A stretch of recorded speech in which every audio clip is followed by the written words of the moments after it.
E aí, tudo bom? Eu sou o Gustavo e esse é o Puxa uma Cadeira e Bora Conversar.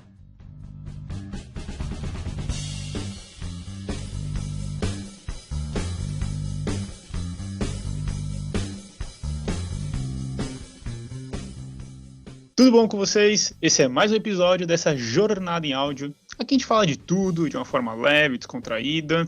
E o assunto de hoje é sobre dívidas.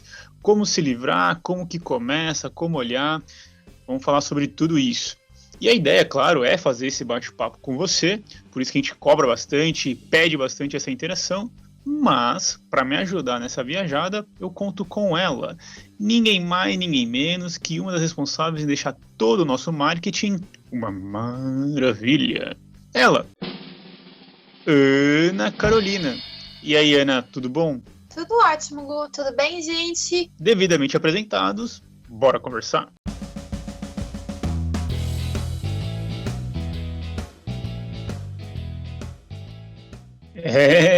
Hoje o assunto são as dívidas. Aquela lá que ninguém quer ficar, os avós não gostavam nada disso, então vamos conversar. Mas antes, entender uma diferença aí super importante, Ana. Gu, acho que a primeira coisa que a gente tem que esclarecer é a diferença entre estar endividado e estar inadimplente, porque todo mundo confunde. Então, quando você fala assim, eu tenho dívida, as pessoas normalmente falam, nossa, essa é aquela pessoa que tá super enrolada, que as finanças estão horrorosas, tá cheio de problema, não é legal.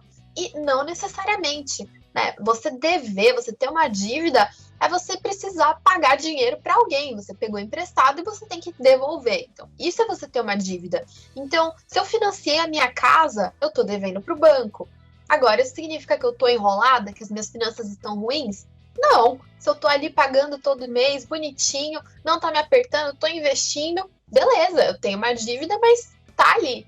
Agora, estar inadimplente é quando você tem dívidas que você não pagou. Então, quando você tem alguma conta que você deixou de pagar, é quando você fez um empréstimo, pegou algum tipo de crédito e não pagou. Então, aí você tá inadimplente, você tá com dívidas atrasadas, dívidas sem pagar. Então, existe essa diferencinha aí e é legal a gente não confundir, né? Porque o estar endividado, se tá tudo correndo bem na sua vida financeira, até ok. Agora, estar inadimplente, socorro, não dá, né? Por favor. E é engraçado que até tem pessoas que chamam as contas do mês a mês de dívidas, não só os empréstimos que fez e está pagando. Então também, muitas vezes, quando a gente vai conversar com um cliente e tudo mais, e a gente pergunta se tem dívida, a gente também está querendo dizer se está inadimplente, se tem alguma parcela ali que deixou de pagar, ou também se tem um consignado, e aí sim, de fato, é uma dívida mesmo. Mas é importante ter essa separação aí, porque um é caso ok e outro é caso crítico, né? Claro que o ideal era a gente nunca estar endividado, né? A gente nunca ter que pegar dinheiro emprestado, nunca estar pagando juros, mas tem alguns casos, principalmente, né, nesse caso, financiamento de imóvel, crédito imobiliário, crédito automotivo, que às vezes a gente não consegue comprar à vista, então não tem outra alternativa a não ser emprestar. Mas aí são casos específicos, né, Gu? Fora os imprevistos da vida, né, os ICs, que infelizmente joga, ou até mesmo a falta de orientação, joga a gente pro buraco, e aí as dívidas a gente sabe que 3 meses, por exemplo, num rotativo do cartão já vira uma bola de neve. A gente até fez um post recente sobre esse crescimento, né? Sim, é absurdo, é absurdo. E acho que a coisa da dívida é muito de educação financeira também, né? De como a pessoa lida com o dinheiro dela no dia a dia, se ela compra mais do que pode, se ela gasta mais do que pode, se ela paga as contas dela em dia, se ela tem essa organização e que os brasileiros, infelizmente, não têm, né, Gu? Inclusive, vamos para algumas estatísticas aqui que infelizmente joga contra nós mesmos. Primeira delas, 69,7% dos brasileiros tinham dívidas em junho, né, de 2021, ou seja, quase 70% do brasileiro tinha alguma dívida ali pagando, né? Lembrando que dívidas é pagando, em junho, ou seja, precisou recorrer a algum tipo de empréstimo para poder pagar alguma coisa. Então é um número muito alto. Outra estatística também, que também é desesperadora, é que quase 62 milhões de brasileiros estão inadimplentes. Ou seja, uma quantidade muito grande de brasileiros não pagou uma conta e está com problemas com a saúde financeira.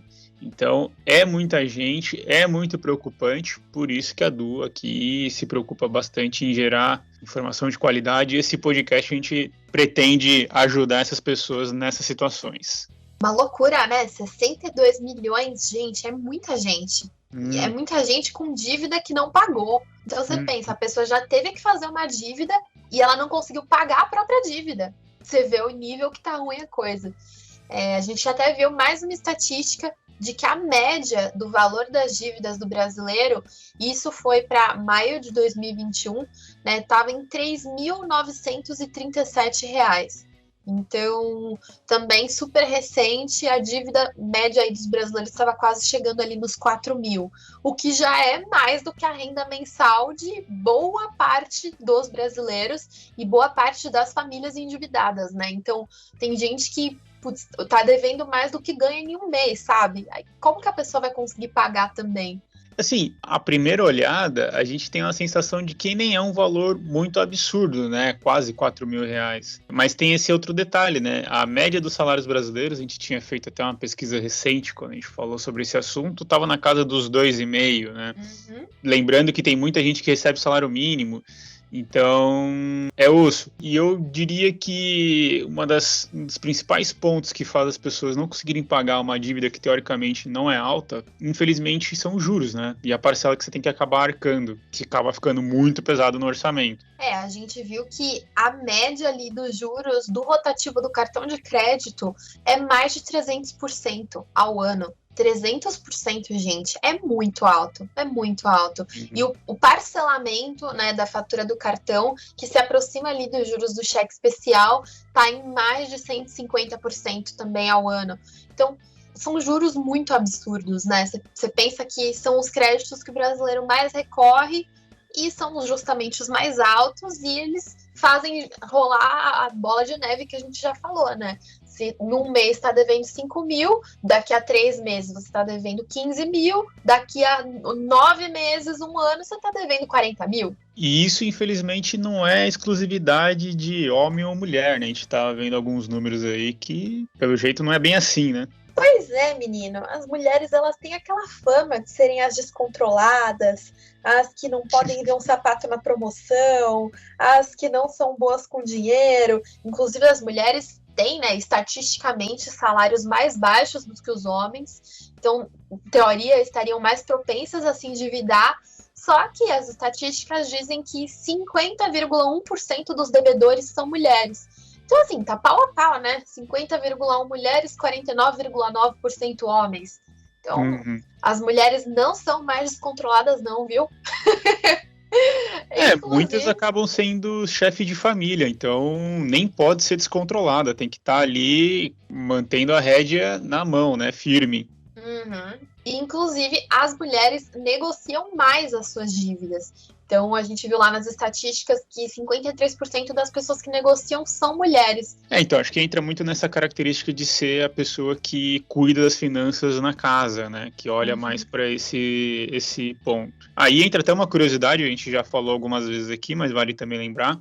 A maioria dos clientes da Du são mulheres, então a gente vê realmente essa preocupação das mulheres, seja em resolver um problema, seja até em investir melhor com o conhecimento de um especialista, né? E aí outras duas estatísticas aí, ou duas informações curiosas, é que não basta ganhar dinheiro, tem que saber administrar. Fazendo conexão com o nome da nossa palestra, por quê? As pessoas mais inadimplentes não são as que têm o pior salário, né? A gente viu aqui que quem recebe de 1 a 2 salários são os mais inadimplentes. E, obviamente, logo em seguida, depois, vem os que recebem até um salário. E não ao contrário, né? Porque a gente acharia que por receber menos vai ter mais problema. Não. É pobre, mas é limpinho. E, inclusive, historicamente falando, né? A gente tem muito essa questão de zelar pelo nome, né? Sim, as pessoas têm verdadeiro pavor de estar com o nome sujo na praça, né? O famoso. Exato. Então, não é porque recebe pouco que esculhamba, né? Acho que é importante também, você que está ouvindo e está endividado, não significa que, bom, primeiro não tem solução, mas segundo que, né, o salário que você recebe, pô, quem recebe um salário mínimo não é o que está mais devendo, então você também tem solução. Foi legal até você falar isso, porque as pessoas também têm essa ideia, né, de que pessoas que ganham bem não têm dívidas, pessoas que ganham bem estão com as finanças muito bem, muito boas. E não, gente, a gente já viu pessoas que ganham muito bem e que estão muito endividadas e que estão muito enroladas, porque é uma questão de educação financeira e não de salário, né? Já peguei alguns clientes que ganhavam até acima de 10 mil reais e estavam bem enrolados financeiramente falando. Então é importante se informar mais para poder evitar esse tipo de problema. Até a gente foi ver, né, quem que são os caras que são os responsáveis, entre aspas, né, das dívidas. Quem que as pessoas acabam deixando de pagar para comer um lanche, um salgado. Comer uma coxinha. Uma coxinha, comprar uma bolsa legal e aí não paga o resto. As pessoas acabam não pagando, em número 1, cartão de crédito. Não à toa a gente vê muita gente com medo do cartão de crédito, né? Porque de fato é o que as pessoas mais não conseguem pagar. Depois, em segundo lugar, infelizmente, contas de água e luz. Então, os utilitários aí fundamentais, né, no nosso dia a dia, infelizmente, está em segundo lugar, que as pessoas não conseguem pagar. E depois, compras no varejo. Às vezes parcelou lá e não conseguiu pagar, ou comprou e teve que sair correndo. Então, tem muita dívida que a gente consegue até entender o comportamento das pessoas, né? Entender como que é a relação do dinheiro das pessoas. Então, esses números só comprovam o comportamento que a gente já vem enxergando há um tempo. Às vezes eu acho que talvez não seja nem não consegue pagar, mas às vezes são as contas que as pessoas escolhem não pagar. Às vezes elas olham para a conta de água e falam assim, daqui a 10 dias eu vou ter a grana para pagar. Não vou pagar ela porque eu sei que não vai ser cortado nesse tempo e eu não vou ter uns juros que eu teria se eu deixasse de pagar o cartão, por exemplo. Vou ter uma multa mais baixinha e aí as pessoas acabam deixando elas.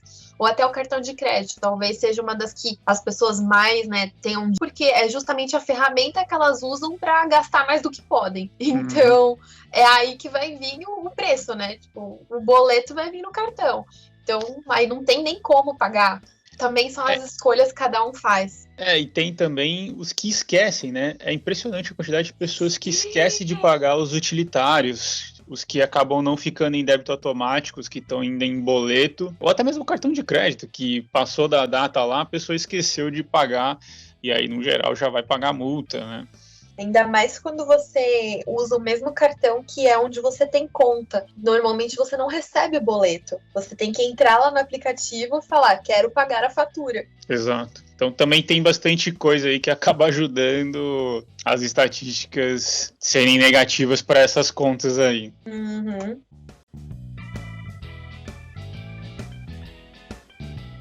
E aí, depois de olhar algumas estatísticas, também tem alguns termos que são legais a gente entender, conhecer, esclarecer para facilitar esse universo das dívidas. Começando pela dívida ativa. Ana, por favor. Vamos lá. Muita gente acha que a dívida ativa é aquela que faz você ficar inadimplente, né? Que é aquela dívida que tá lá correndo, que você não tá pagando. Mas não, gente. Dívida ativa é uma dívida que você tem com o governo. Então, é quando você deixa de pagar algum imposto, uma taxa, uma multa. Então, não pagou IPVA, você vai ter uma dívida ativa. Não pagou o imposto de renda, você vai ter uma dívida ativa. Não pagou o IPTU, você vai ter uma dívida ativa. Não pagou a multa do Detran, você vai ter uma dívida ativa. Então, dívida ativa são dívidas com o governo. Que, aliás, são perigosíssimas, né? Porque, obviamente, o governo não vai deixar isso barato. Então, toma cuidado aí. Às vezes já aconteceu com uma cliente que tinha casa na praia, fala, não pagar esse IPTU não, deixa acumular, depois eu pago. E aí recebeu uma cartinha do senhor governo, falando, não, minha filha, você tem uma bomba aqui que coloquei na tua porta, se você não pagar, ela vai estourar. Tem isso. Para de rir, o negócio é sério, cara. O senhor governo é terrorista, né? Devia ser preso esse cara aí. Mas ninguém mandou você não pagar. Gente, não vamos brincar com o governo, não é mesmo? Então é perigoso.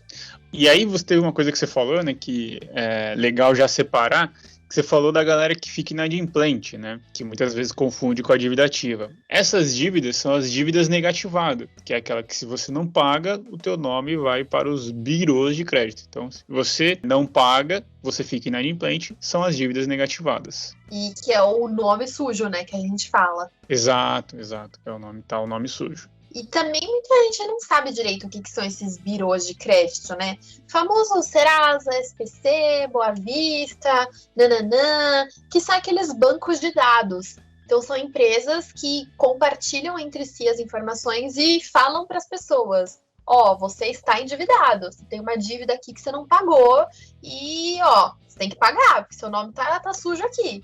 Então, inclusive, são neles que você pode entrar para consultar, né? Para saber se você tem alguma dívida, se você tá com o nome sujo na praça, aonde que você tem alguma dívida, porque tem pessoas também que têm dívidas muito antigas e perderam, não sabem mais qual é a instituição, não sabem quanto que tem que pagar. Então, esse tipo de informação você consegue encontrar lá. Uhum. Na real, você falou algumas pessoas não sabem, mas acho que assim, ninguém sabia o que eram birôs de crédito. Todo mundo conhecia como Serasa, SPC, SCPC, Boa Vista, enfim. E aí acho que uma diferença legal para saber é que do Serasa você vai consultar principalmente as dívidas com o banco, instituições financeiras. Então ficou devendo no cartão, é o Serasa que você vai lá avaliar. Ficou devendo no comércio, distribuidora de energia, água, né? Aí você vai consultar o SPC. Então são levemente diferentes para o tipo de dívida que você faz. Então é importante também saber. E aí vale a pena consultar, obviamente, as duas. Os três, no caso. Os três, no caso, exatamente. Porque também são as instituições que mandam as informações para esses birôs, né? Então, se eu, sei lá, fiz uma compra na C&A, não paguei o boleto, não paguei o cartão. Aí a C&A vai falar: olha, SPC, a Ana não pagou, ela tá me devendo lá. E aí o SPC vai falar: olha, Ana, vou deixar seu nome sujo, porque você não pagou pra C&A. Então, e aí outras instituições, sei lá, se eu for na Renner e querer fazer um cartão da Renner, aí a Renner vai lá no SPC e vai falar: SPC, a Ana tem o nome sujo? A Ana tá devendo pra alguém? A SPC vai falar: então, Renner, a Ana tá devendo pra C&A. Aí a Renner vai falar: putz, Ana, não sei se eu vou te dar seu cartão, porque você tá devendo pra C&A, quem garante que você vai me pagar? Então, é meio que isso que acontece, sabe? Mais didático que isso, impossível. E é aí que entra o score, né, Gu? Sim. O score nada mais é do que uma pontuação, né, uma nota de 0 a 1000, que mostra o quão bom pagador você é. Então, obviamente, quanto mais alto for a tua nota, isso indica que melhor pagador você é.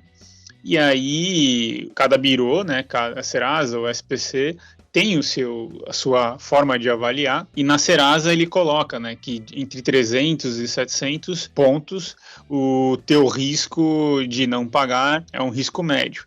E ele, claro, ele vai te classificar de acordo com o teu comportamento, né, do quanto você paga as contas em dias, o uso do teu dinheiro, né, se você está pegando crédito ou não, e por aí vai. E aí, para você ter uma ideia, se o teu score está acima de 700, eles consideram como um score bom, um score bacana, que você está ali no nível legal. E aí tem uma, entre aspas, novidade do cadastro positivo, que é justamente uma forma de compartilhar entre os birôs, são inclusive os birôs, Serasa e SPC, que fazem a gestão do cadastro positivo, e eles compartilham informações entre eles para melhorar ou piorar a tua pontuação, né? Porque muitas vezes você teve um problema no passado, mas dali para frente, em outra conta, em outro tipo de uso, você está indo bem. E aí, se o SPC só está vendo a loja Renner que você estava devendo, Ana? Ou foi o C&A? Foi a C&A, né? Foi a C&A, a Renner que não quis me dar o cartão. Então você estava devendo na C&A, mas no outro banco lá que você abriu conta, você está mandando bem, muitas vezes você consegue justificar, falar assim, eu mudei, eu melhorei, eu sou uma pessoa melhor, eu estou convertido. E aí, se você tem o cadastro positivo, essas informações são compartilhadas, certo? Exato. Acho que só um detalhe, né?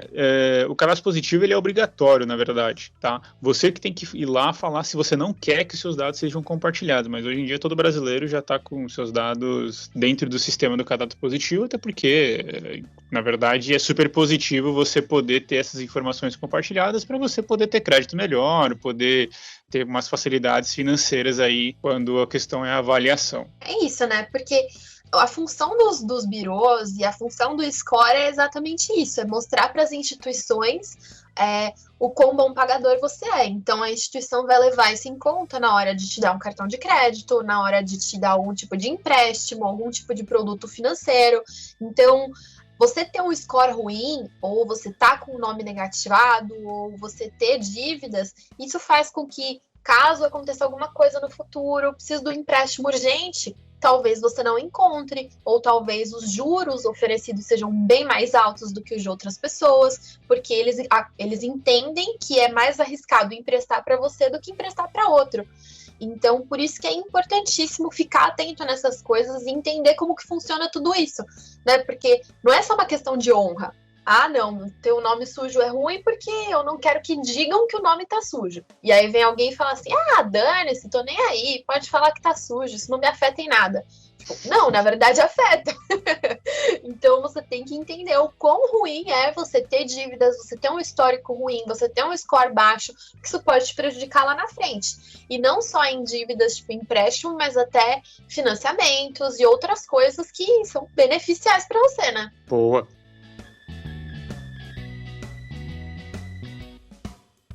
Agora, a pergunta que não quer calar. Se você abriu esse podcast sobre dívidas, eu tenho certeza que essa é a pergunta que você mais quer fazer. Ana, as dívidas caducam? Pois é, menino. Caducam. Olha só que coisa. Eu acho que a maioria das pessoas esperariam, não, isso é mito, não caduca. Não, caduca. Mas o que as pessoas têm que entender é o que é caducar. Qual que é a definição de caducar? Porque é aí que tá o erro, entendeu? Vem comigo que eu vou explicar.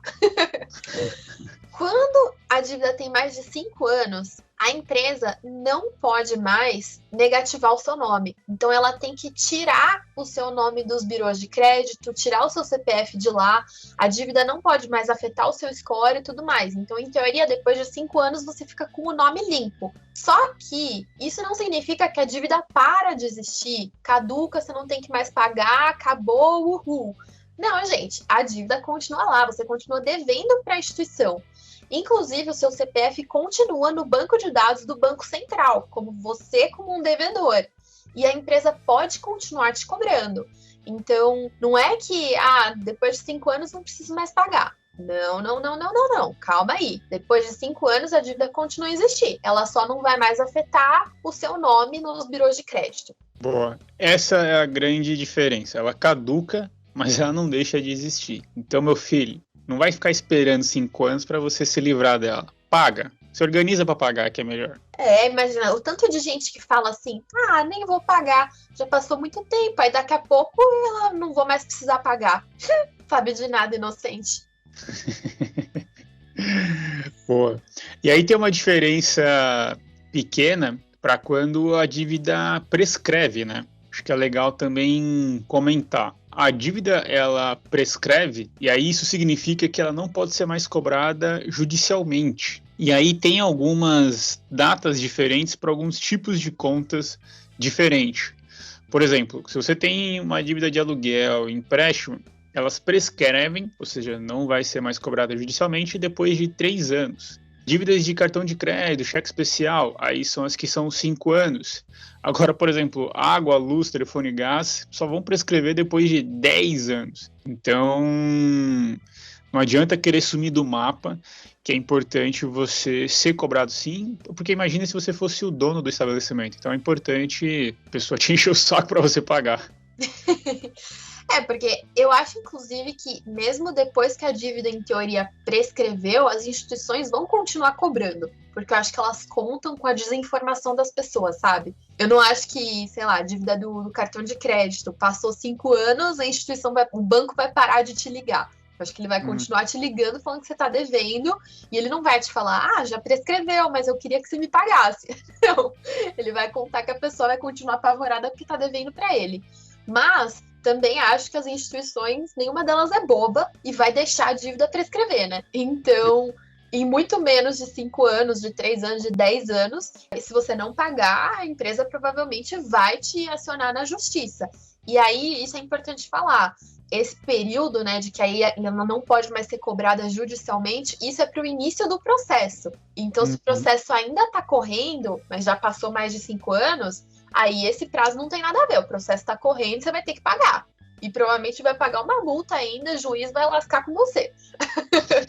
Agora, se a empresa levar mais de 5 anos para abrir o processo, o que duvido muito, aí sim a dívida vai prescrever. Por isso que tem bastante negociações, né? Por isso que tem bastante feirões de negociação, justamente por isso, né? Porque quanto mais distante vai ficando, menos expectativa que aquela instituição tinha de receber o valor. E aí ela acaba até aceitando um valor abaixo, né? A gente até acha que depois a gente fala um pouquinho mais no detalhe como sair da dívida, mas é legal lembrar que por esses motivos, né? Se a dívida vai prescrever ou se vai caducar, se a pessoa vai esperar caducar, a chance dela pagar então é menor ainda, né? Fora que para a empresa, você imagina custo com advogado, por exemplo, com processo. A empresa não quer ter esse tipo de custo para forçar os outros a pagarem, né? Então, para a empresa... Por R$4.000, né? Que é a média da dívida do brasileiro. Exato. Quanto que custa um advogado? Quanto que custa um processo? Então, para a empresa conseguir resolver diretamente com o cliente, vale muito mais a pena.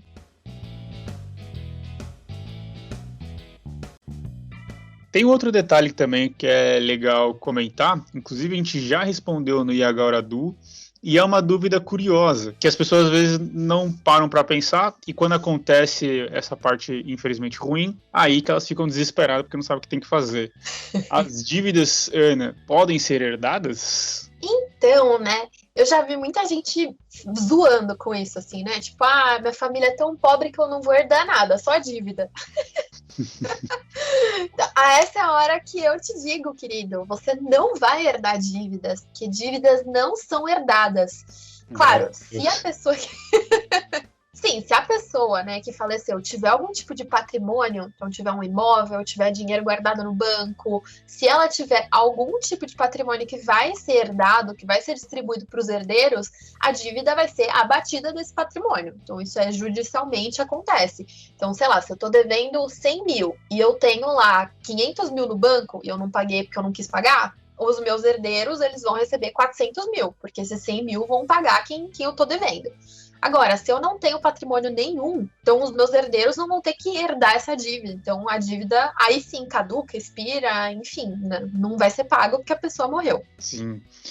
Isso é uma coisa importante, né? Porque às vezes você tem lá um familiar que você não tem culpa, que é todo enroscado, e vem a falecer e bate o desespero, né? Porque além da perda, você tem que arcar com as dívidas passadas por problemas que a pessoa acabou tendo, então seria um desespero. Então, ainda bem que não vai pra frente. Sim, e o contrário também é legal saber, porque às vezes você fala, nossa, eu tenho um tio que tinha muitas propriedades, que tinha casa, tinha não sei o quê, tananã.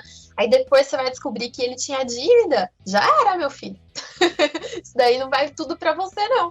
Tem que tudo isso acaba entrando no inventário, né? Aí o advogado que vai fazer essas contas lá, de tira daqui, tira dali, quanto sobra pra você, 3 chicletes, uma moedinha de 10 centavos.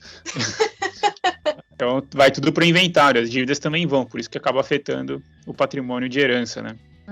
Exato.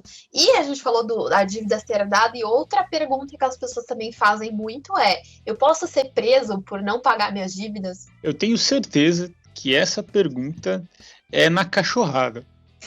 É olhar a dívida e falar, bicho, eu não vou pagar nunca. Puta, eu sou preso. Não, melhor perguntar, não, tem um tio, um cara, um amigo meu, amigo do amigo, que não quer pagar a dívida, ele pode ser preso?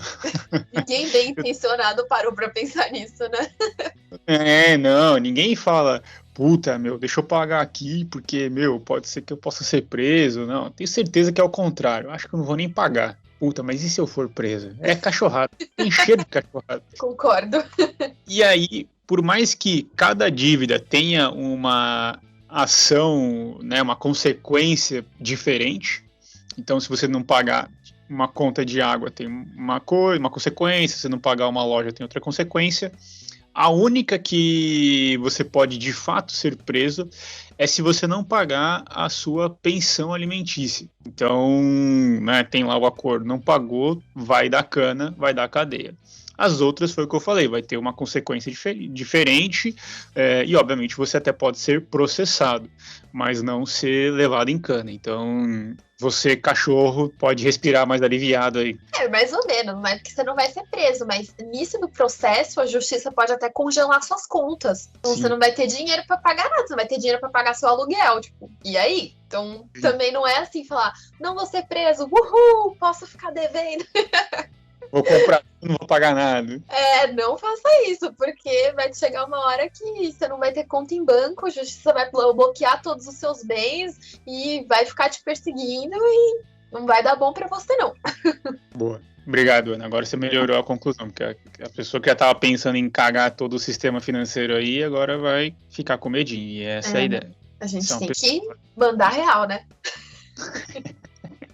Seja limpinho, por favor. Exato. Sem cachorrada por aqui.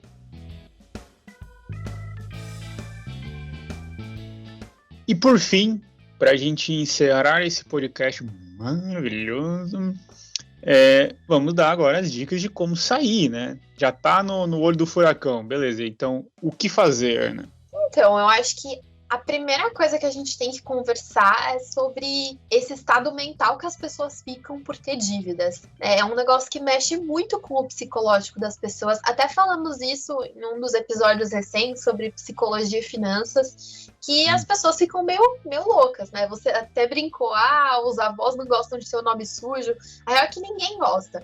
E as pessoas, às vezes, ficam desesperadas com a perspectiva de estar endividado, de estar com o nome sujo. Então, tem muita vergonha envolvida. E, com isso, elas acabam tomando decisões muito ruins. Então, ou acabam pegando um monte de empréstimo para tentar cobrir outros empréstimos, ou acabam pegando parcelas muito altas e aí não consegue pagar porque não tem dinheiro para nada, ou acabam, sei lá, deixando caducar, achando que é a solução. Enfim, tem várias coisas que as pessoas acabam fazendo e que não são legais. Então, acho que esse é o primeiro passo, é você falar, beleza, tenho dívidas, não vou morrer por isso, não sou pior que ninguém por isso, como que eu posso enfrentar, como que eu posso encarar, né, Gu? Não, é importantíssimo conversar, né? Seja com um familiar mais experiente, de confiança que você tem, seja com um especialista, consultar na internet, tem muito material muito legal, o próprio Serasa tem o Serasa Ensina, que disponibiliza muito conteúdo rico. Uhum. Então, assim, essa parte do envergonhado, não quero que ninguém saiba, etc e tal, e, no geral, é um risco muito alto, porque você vai tomar uma decisão, primeiro, com a saúde mental infelizmente abalada, porque a dívida tira sono, você muitas vezes vai tomar uma decisão sem olhar para o macro, o que é muito comum, e aí você vai acabar entrando numa bola de neve infinita. Então, tem saída, tem solução, então por isso que é importante respirar, olhar de fora e começar a buscar as possíveis saídas. Então, é uma coisa muito séria, né? E não deixe o problema parado, por medo de olhar o tamanho dele. Pelo amor de Deus, gente. A gente já viu isso em vários casos. A gente já viu isso em casos de pessoas que estavam falando só da organização do mês a mês, e a gente já viu pessoas falando isso de dívidas. Tipo, nem sei quanto eu tô devendo, não tenho coragem de procurar porque eu tenho medo do que eu vou achar. Não façam isso, vão procurar, peguem todos os dados, peguem valores, devo tanto para tal pessoa com juros de tanto e tananã. Tenha todos os valores na mão, porque é com isso que você vai conseguir tomar as melhores decisões, as decisões bem informado, né? E aí, eu acho que o primeiro passo para você começar a sair das dívidas é você entender o motivo da dívida. E aí, quando eu digo o motivo da dívida, não necessariamente de forma específica, e sim como ela está acontecendo. E aí a gente acaba enxergando de duas formas. Primeiro, quando o mês a mês está com problema, quando o teu gasto ele é maior que o teu ganho. Então, obviamente, você vai precisar fazer um orçamento, uma planilha, anotar tudo que está entrando e saindo para você visualizar. Porque muitas vezes, aí foi até o que a Ana comentou, de pegar vários empréstimos, a pessoa olha, putz, esse mês eu vou fechar negativo em R$ 1.000. Beleza.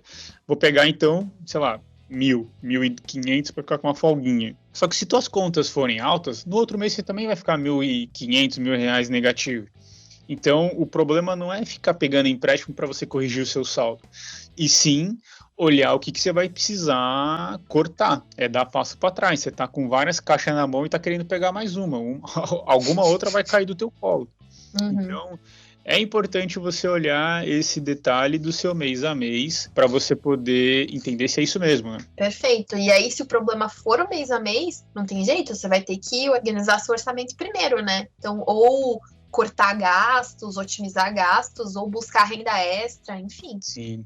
E até você precisa envolver a família toda também, porque às vezes as pessoas não estão cientes desse BO que está sendo criado, né? Então, às vezes, você quer poupar, sei lá, o teu parceira de te olhar de forma errada, você, puta, não vou contar porque a gente vai casar, imagina descobrir que eu sou um péssimo administrador, estou indo pro buraco, ferrou.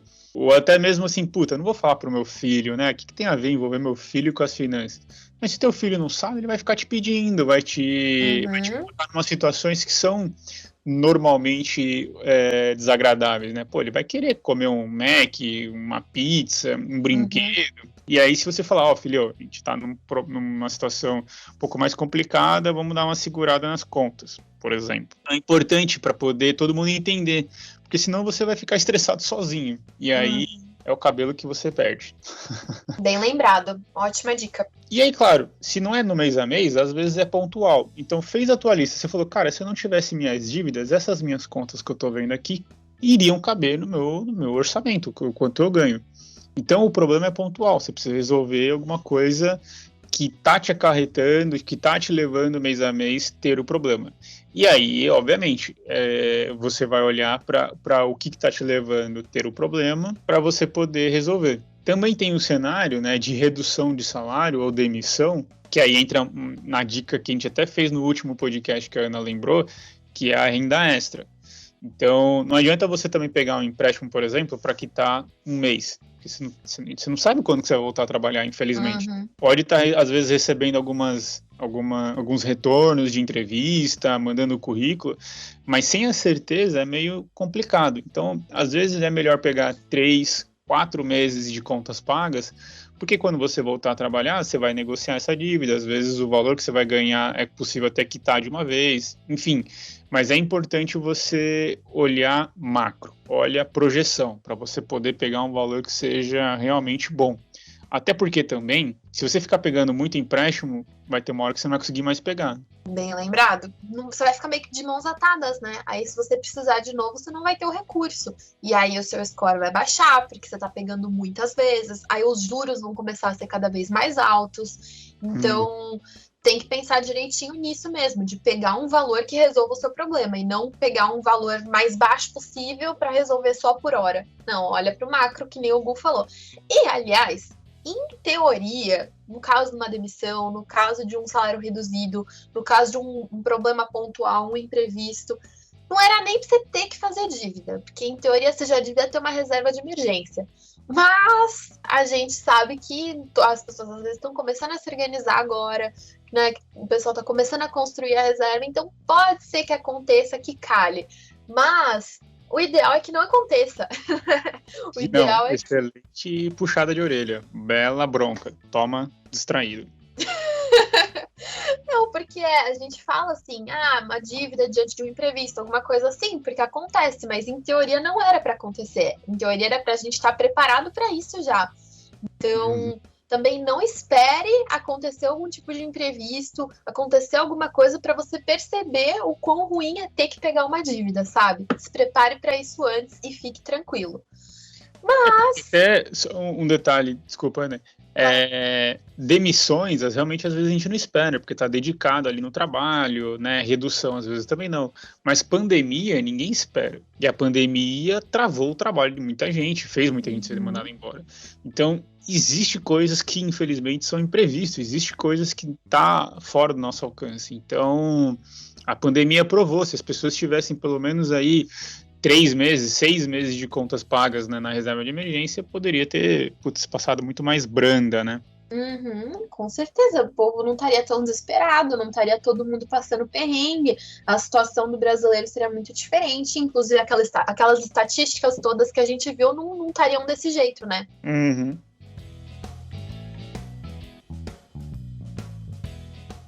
Beleza, já analisou, viu as dívidas que você tem, a dívida que você tem, entendeu? Tá, é um problema pontual, não é um problema do mês a mês. Então, se é uma dívida que você já está pagando, aí tem algumas coisas que você pode pensar.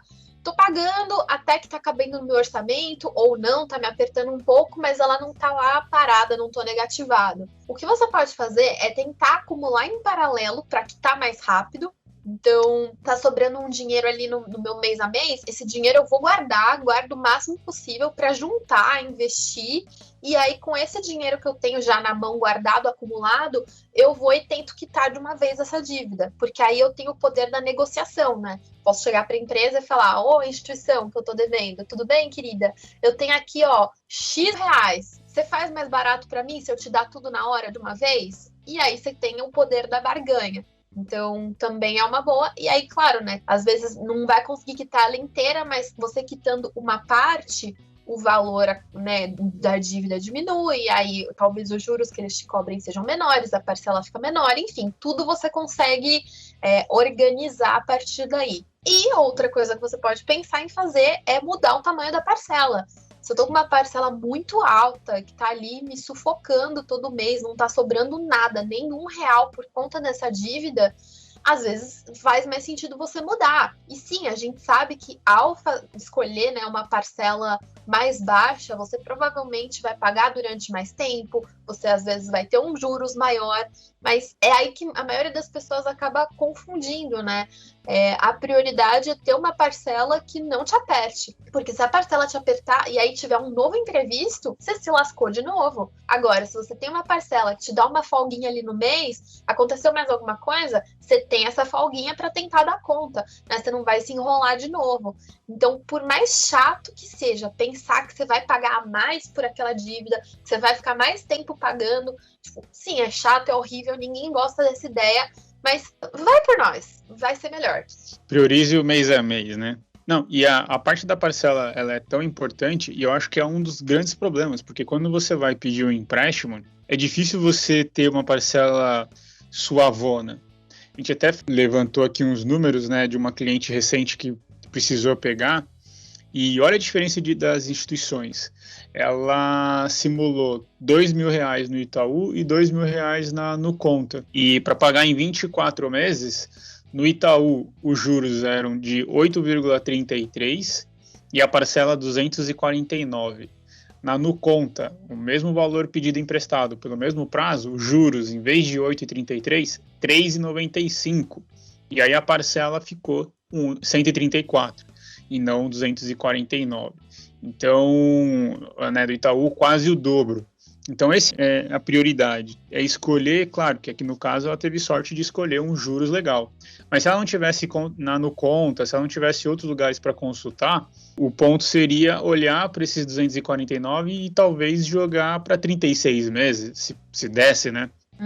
Para que a parcela sempre fique a melhor possível. Então, essas são as prioridades. É importante a gente até usar esse exemplo, né? Assim, para pensar, a pessoa vai pagar mais do que o dobro do valor que ela pegou. Então, é mais uma coisa assim, gente, estou fazendo terrorismo mesmo. É consciente.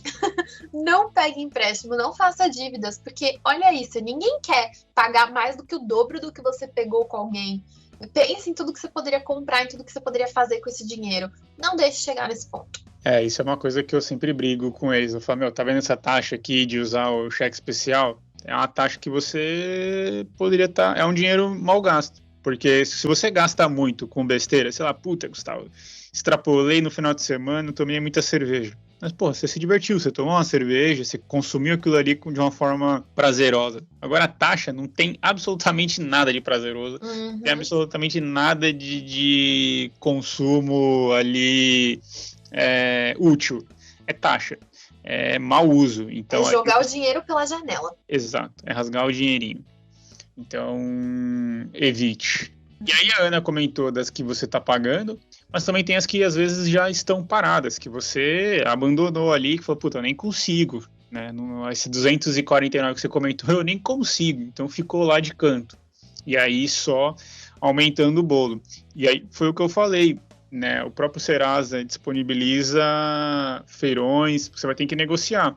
Ligar para a empresa que você está devendo, perguntar, se eu tiver à vista quanto que para você poder acumular em paralelo, ou até mesmo, mas se eu fizer em tantas vezes, funciona para você, eu só tenho esse valor, porque eles não querem, né, chegar na parte de caducar, eles não querem perder muito tempo, energia com você, tanto que normalmente acontece, tem empresas terceirizadas que vão te cobrar. Então, aproveite os feirões, fique ligado, de tempo em tempo, quanto que tá agora? Quanto que tá agora? Se eu quiser pagar, para você poder ter essa possibilidade de negociar e ganhar um descontão e conseguir se livrar, né? Uhum. E tem até, eu não vou lembrar os meses específicos, mas eu já ouvi falar que em alguns meses específicos são os meses em que os bancos e as financeiras fazem o fechamento anual, não é dezembro, é no meio do ano. Então, são meses em que eles costumam oferecer taxas muito mais baratas, em que eles querem que todo mundo pague o que está devendo para poder fechar com o máximo de caixa possível. Então, você também ficar atento nessas datas, descobrir esses macetinhos pode ajudar na hora de quitar. Boa.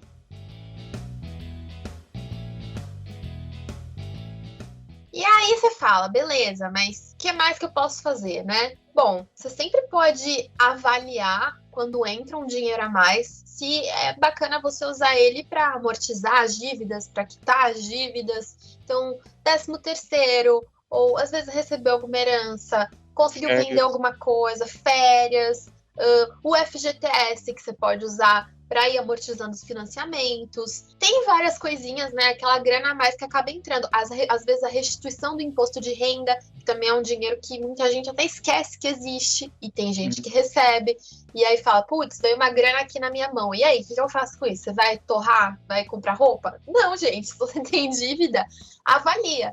Claro, a gente sempre fala, se também você usar essa grana para pagar a dívida, não vai fazer diferença, assim, você vai continuar com a dívida muito alta, não vai diminuir os juros, não vai fazer a parcela ficar tão menor, e você não tem absolutamente nada guardado, talvez seja interessante você manter esse dinheiro, né? Até para aqueles outros imprevistos, para aquelas outras possibilidades que a gente comentou que podem acontecer.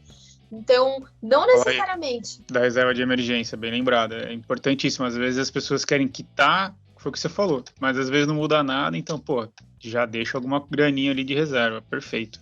Porque não necessariamente você vai pegar tudo e vai usar. Aí volta no que a gente falou no começo, que as pessoas ficam desesperadas e às vezes não fazem boas decisões, porque a mente fala pra você, quita a dívida, quita a dívida, quita a dívida. E às vezes o quitar ou amortizar não vai ser o melhor, né? Uhum. Em vez de você ouvir o superego pra quitar a dívida, escuta o id pra tocar o terror. Assista o episódio de Psicologia e Finanças pra saber do que a gente tá falando. E você sempre pode também portabilizar a sua dívida, né? Levar ela para outra instituição. Até com financiamento é muito comum você fazer isso, né? Com crédito imobiliário, automotivo. Você às vezes encontra uma instituição que oferece uma taxa muito mais barata, você portabiliza. E lembrando que tem alguns custos nesse processo, então tem que ver se realmente vale a pena. E que é mais ou menos a mesma coisa, e que você também pode fazer, que é pegar um crédito mais barato em algum lugar, quitar a dívida que você tem, e aí você fica com esse mais barato. Então, também tem que ser inteligente nesse sentido, né? As pessoas normalmente correm para o banco. Tipo, tenho conta no Itaú. Preciso de dinheiro, vou lá no Itaú, pego o crédito do Itaú. Às vezes as pessoas nem pesquisam para ver se tem lugares que oferecem taxas melhores. Às vezes nem sabem se aquela taxa que o Itaú está oferecendo é baixa, ou se é alta, ou qual que é a média do mercado. Então tem que ficar atento, né? E às vezes uma escolha ruim que você fez não é, putz, já era, me ferrei, escolhi mal, se eu precisar na próxima vez agora eu já sei. Não, às vezes até essa que você pegou, você pode corrigir, né, Gu? Uhum. E aí uma dica de ouro é consultar a eCred da Serasa Lá você consegue fazer simulações de várias fintechs de crédito. Então, sei lá, tem várias empresas diferentes que são especializadas nisso, então conseguem trazer um crédito melhor, né? E aí foi o que eu te comparou, Itaú versus Nubank. Então, uma com o mesmo valor, mesmo prazo, 8,33, outra 3,95. E isso impacta diretamente na parcela, que é o prioritário aí para você escolher. Então, tá no olho do furacão, calma, faz as pesquisas para poder avaliar aonde escolher. Boa. E as pessoas também podem perguntar, né? E se tiver mais de uma dívida, como é que faz, Gu? Então, tem mais de uma dívida e quer quitá-las, né? Como que eu escolho isso daí? No geral, obviamente, você vai ter que olhar para que tem mais juros, porque ela vai fazer essa dívida crescer mais rápido. Só que também tem que ser avaliado o impacto de não pagar aquela dívida. Então, sei lá, se você não pagar a conta de luz, se você não pagar a internet, às vezes você vai ter esses serviços cortados. E aí, como que você vai continuar trabalhando? Como que você vai continuar vivendo na tua rotina normalmente? Ou não pagou um financiamento, não pagou um carro, eles podem tomar o teu bem. Então, os juros altos pode crescer a dívida, mas as consequências das outras dívidas podem ser muito pior. Então, vale a pena você também avaliar essas consequências, às vezes qual você consegue quitar e te dar um respiro melhor para continuar pagando a outra. Então, por exemplo, recebeu, vou pegar aqui o 13º, e aí o 13º você consegue quitar uma que você estava pagando numa parcela ali X. Pô, se você quita, você tem esse X de parcela para melhorar a outra. Então, fazer essas avaliações também é importante. Bem lembrado. E, se possível, tentar transformar tudo numa dívida só. Então, pegar um empréstimo global aí e ter uma dívida só, em vez de várias parcelas, vários valores, vários prazos, tenta simplificar numa coisa só, além, claro, de você avaliar o tipo de crédito, né? Consignado tem um juros baixo, o pessoal tem um juros mais alto. Então, se você às vezes é funcionário público, tem a possibilidade de pegar um empréstimo mais barato, putz, aproveita. Ou se você tem algum bem, né? Crédito com garantia costuma ser o mais barato do mercado. Você pode dar o seu carro, dar o seu imóvel com garantia, e aí não que eles vão ser tomados, porque você vai fazer sua parte e vai pagar tudo direitinho. Mas aí, pô, você consegue um juros muito mais baixo. E é muito, muito, muito melhor, porque pensa, se você tem, sei lá, 10 dívidas diferentes, como é que você vai dar conta de lembrar, de saber todos os juros, de pagar todas? É muita parcela, é muita coisa. Você tendo uma só, facilita até na sua mente, né? Você tem um foco maior, você consegue olhar, não, meu objetivo aqui tá essa, então eu tenho que guardar tanto, a parcela é tanto, tananã. Facilita demais a vida.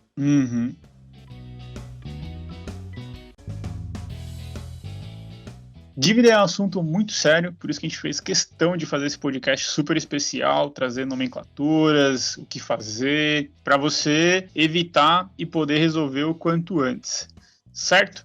Ficou com alguma curiosidade, tem alguma dúvida sobre o assunto dívidas, manda para nossas redes, principalmente lá no Instagram, que é onde a gente mais acaba conversando com vocês. E claro, também aproveita para uma sugestão. Gustavo, queria ver tal dívida, tal consequência, tal coisinha. Manda lá que a gente adora fazer os episódios e pegar as dicas de vocês. Perfeito? Então, muito obrigado para você que ficou até aqui. Ana, muito obrigado pelo bate-papo e, com certeza, até breve. Obrigada, Gu. Obrigada, gente. E até a próxima.